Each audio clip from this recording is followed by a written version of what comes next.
করে নিয়ে হাজির হলাম সব কিছু।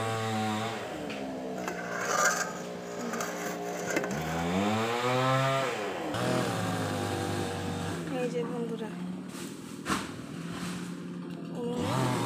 জাল দিচ্ছি।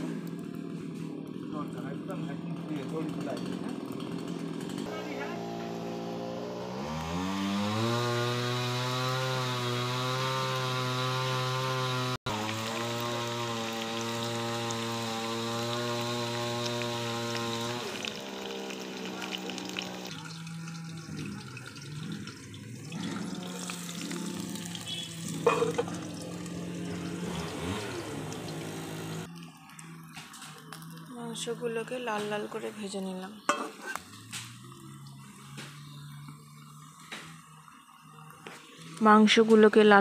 ভেজে নিলাম।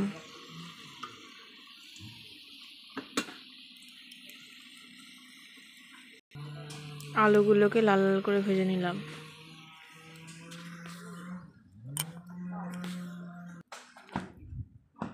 এই যে আলুগুলোকে নামিয়ে নিয়েছি থালাতে।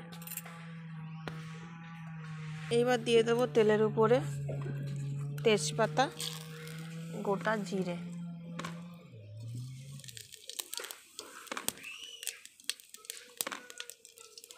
জিরেগুলো দেওয়ার পরে দিয়ে দেবো হচ্ছে পেঁয়াজ কুচি।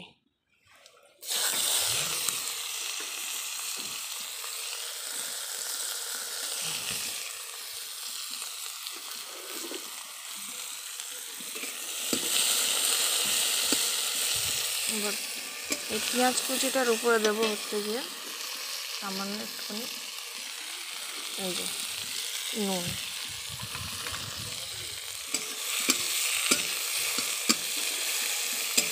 দিয়ে ভালো করে নাড়াতে হবে। উনুনের খাসির মাংস খেতে বন্ধুরা খুবই টেস্টি লাগে।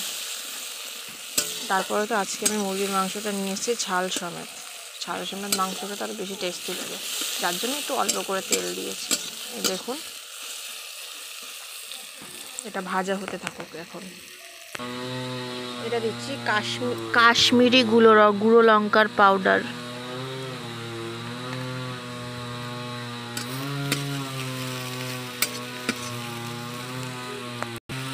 এইবার দিয়ে দিলাম টমেটো।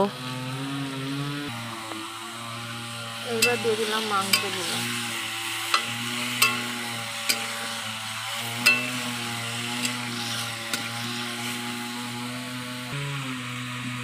মাংসগুলো দিয়ে দিলাম। এইবার দিয়ে দিলাম বেটে রাখা মশলাগুলো।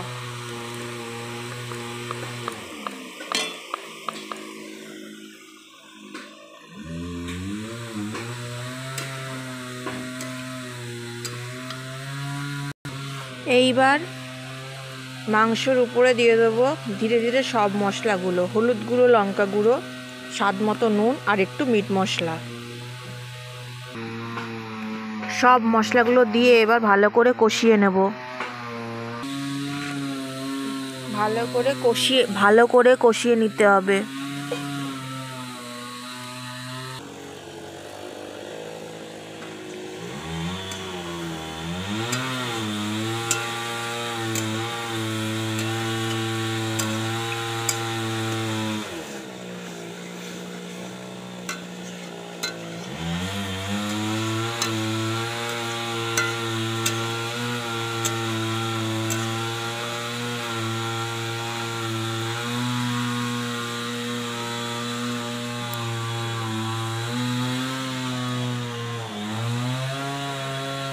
এবার দিয়ে দিলাম মিক্সি ধোয়া জল আর আলুগুলো।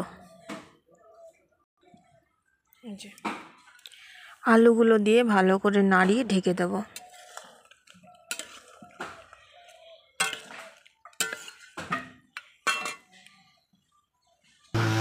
আলুগুলো দিয়ে তারপরে ঢেকে দিতে হবে। আসলে আমার বাড়িতে গাছ কাটছে তো, তাই জন্য একটু ভয়েস দিতে একটু সমস্যা হচ্ছে। তারপরের অবস্থা এই যে ঢাকনাটা খুললাম, খুলে তারপরে এই যে হচ্ছে।